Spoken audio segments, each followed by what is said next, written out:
Octave Mirbeau, un joyeux drille. Figurez-vous un petit tonneau planté sur de courtes jambes et surmonté en guise de visage d'une tomate rougeoyante et dodue, d'une belle tomate à qui une large fente dans le travers de sa pulpe donnerait une constante expression de rire. Tel est l'exact, succinct et symbolique portrait de M. Cléophas ordinaire. Depuis 2 ans qu'il est mon voisin de campagne, il ne m'est pas arrivé une seule fois de surprendre un air d'ennui, d'inquiétude ou de tristesse sur ce visage gras, souriant et somptueusement coloré de bonheur. C'est peut-être la seule créature humaine qui m'ait été donné de rencontrer, dont la physionomie sans remords révèle aussi lumineusement une existence exempte de malheurs et de ces accidents qui perpétuent sur le visage des autres hommes les empreintes de la souffrance et les morsures du souvenir. Ah, le brave homme que M. Cléophas ordinaire, et combien il dut être heureux pour que jamais le passé ne revienne voiler d'une ombre, même furtive, la joie éternelle de ses yeux. Eh bien, voici ce qu'un soir, en dînant chez moi, et le vin l'incitant aux confidences, me raconta l'excellent et joyeux M. Cléophas ordinaire. J'ai eu, moi qui vous parle, une existence vraiment drôle, et je vous assure que je n'ai pas volé, ah non, par exemple, la petite pension de retraite que j'ai fini par toucher l'année dernière. Dieu sait après combien de difficultés, car la compagnie des chemins de fer, où je servais comme chef de gare, voulait me la contester. N'est-ce pas une honte? Et, ma foi, me la contesta durant 3 ans. Si j'avais pas trouvé une bonne place d'agent d'assurance, assurance sur la vie et contre les accidents, à votre service, mon cher monsieur, je ne sais pas comment j'aurais fait pour vivre durant ces 3 années. Non, en vérité, je ne le sais pas, mais j'aurais vécu tout de même. Et ici, M. Cléophas ordinaire se mit à rire bruyamment. Jamais d'ailleurs je n'ai vu un homme rire aussi franc rire que M. Cléophas ordinaire. Son rire calmé, il continua. S'il fallait que je vous raconte tout ce qui m'advint d'extraordinaire, je n'en finirais pas. Nous serions encore autour de cette table à 5 heures du matin. Bon, il faut savoir se borner. Parmi mes nombreuses aventures, dont quelques-unes sont inconcevables et même, j'ose le dire, uniques, j'en choisirai 2 seulement. Et vous donnons une idée des autres. Une de mon enfance et une de ma, mettons, vieillesse. Qu'est-ce que ça fait? On n'est vieux que par la tristesse, n'est-il pas vrai? Or moi, j'ai toujours la gaieté imperturbable de mes 15 ans. Et quand la gaieté va, tout va.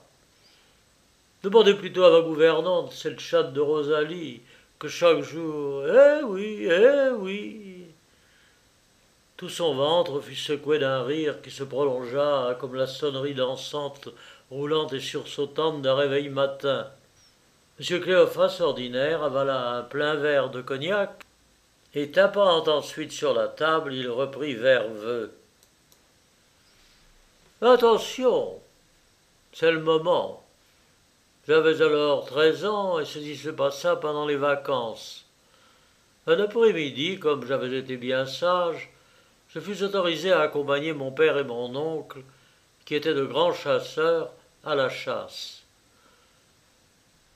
Nous montions, oh, je la revois encore, une sente étroite qui, bordée de ronces et d'ajoncs, menait au petit bois de Galante-Fontaine, lequel fourmille de lapins.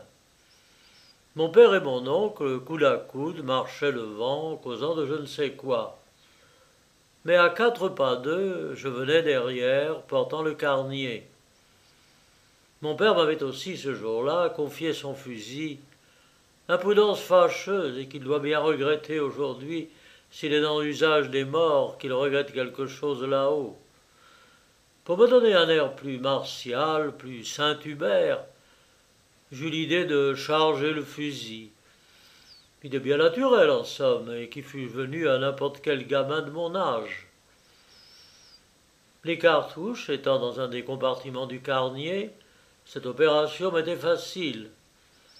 Je chargeai donc le fusil. Et voilà que, par suite d'une fausse manœuvre, pan, le coup part, et que mon père à droite, mon oncle à gauche, s'abattent dans les rossiers de la sente et qu'il reste étendu sans un mouvement, sans un cri, la face tournée contre le sol et la nuque toute rouge de sang. La châle de plomb, serrée et drue, les avait atteints en plein crâne, au moment précis et malchanceux où leur tête rapprochée se confiait sans doute quelque touchant secret de famille. Ils avaient été foudroyés, ils étaient morts. Ah, par exemple, ce n'était pas mal pour le début d'un aussi jeune chasseur. J'avais lieu d'être fier de ce résultat.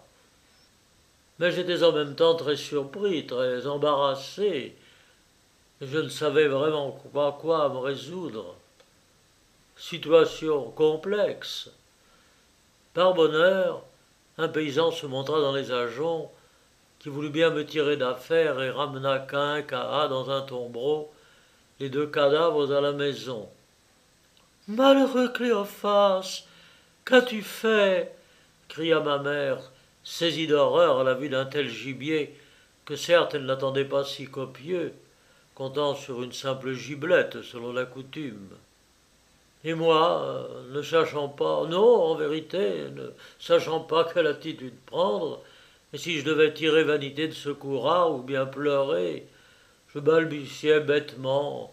J'ai fait coup double donc.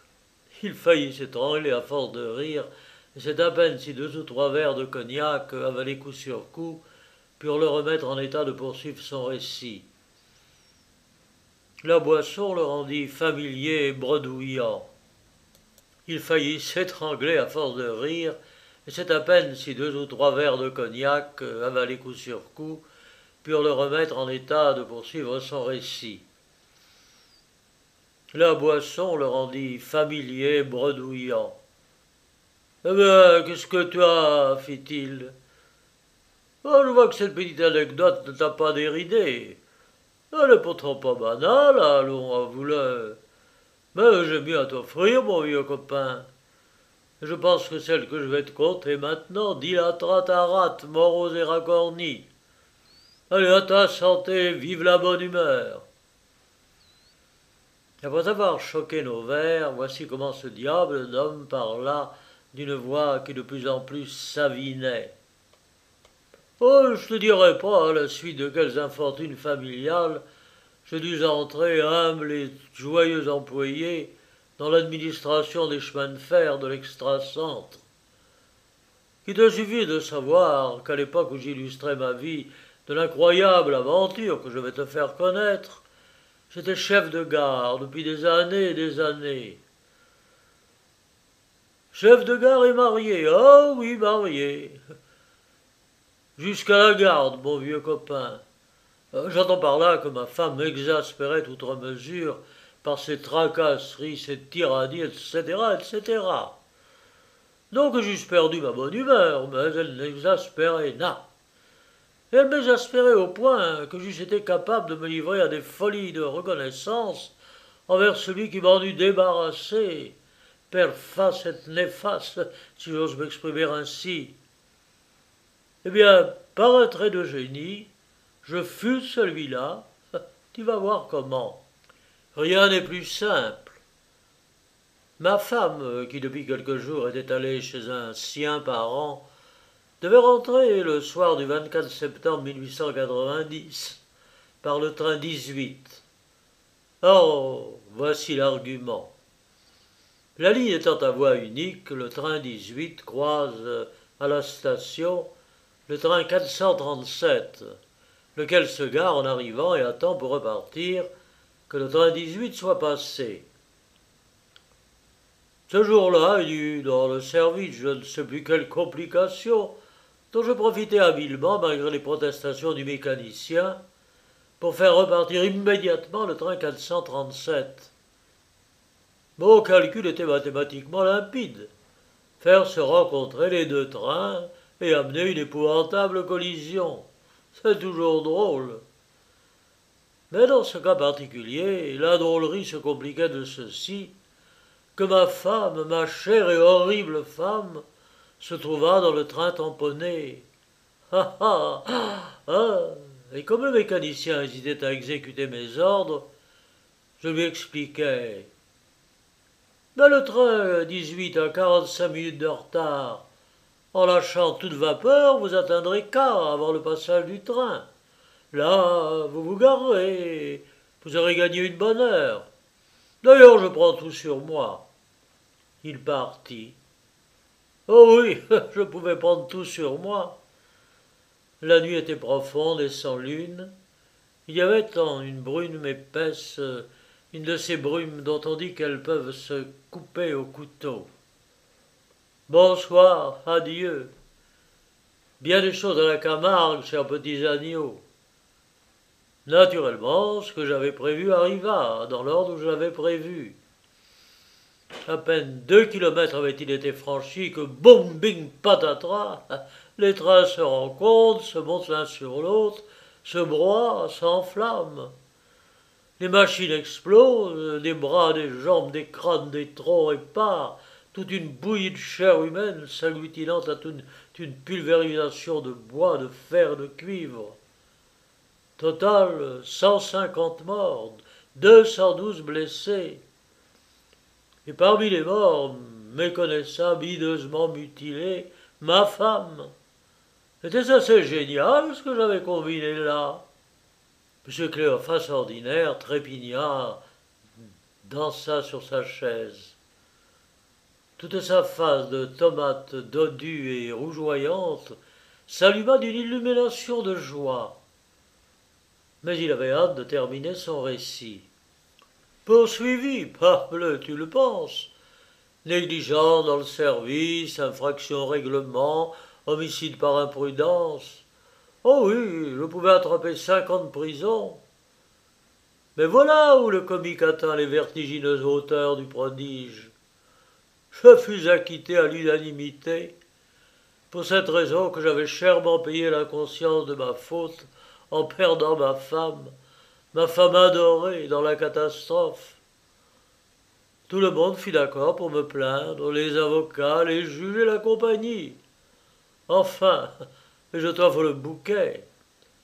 Remercié par la compagnie, je trouvai tout de suite, en attendant la liquidation de ma retraite, une excellente et productive place d'inspecteur d'assurance. Assurance sur la vie et contre les accidents. Oui, mon vieux, et à ta disposition. Et me tapant sur la cuisse, le corps soulevé par les hoquets d'un rire, il ajouta « Et tu voudrais que je ne fusse pas gai, pas joyeux de rire, pas bon enfant? Devant les miraculeux chants dont on se décora toujours toute ma vie, tu voudrais que ma face de joyeux garçon se voilât de tristesse et s'encrassât de mélancolie? Mais tu es fou, tu es fou. Oh, il est fou, il ne rit pas.